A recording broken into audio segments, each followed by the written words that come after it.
Bukod sa pang-scam at kalawasaan, bistado rin ang umano'y pang-torture na nagaganap sa isang pogo sa Pasay City. May report si Oscar Oida. Heavy-duty tasers, airsoft guns at nayuping aluminum baseball bat.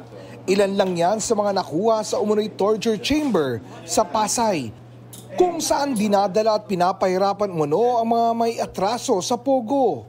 Yung mga hindi daw nagbabayad ng utang, lalo kung sila ay gumamit ng mga prostitution rooms tsaka ng mga babae dito. Natuklasan daw ito kasunod ng mga pahayag ng 2 Chinese nationals na kinidnap at pinahirapan umano roon.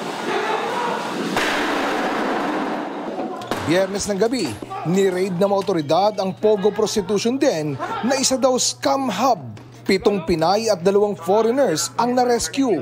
5 Chinese nationals at 1 Pilipino na recruiter umano ang nakatakdang i-inquest para sa sex trafficking. Oscar Oida, nagbabalita para sa GMA Integrated News.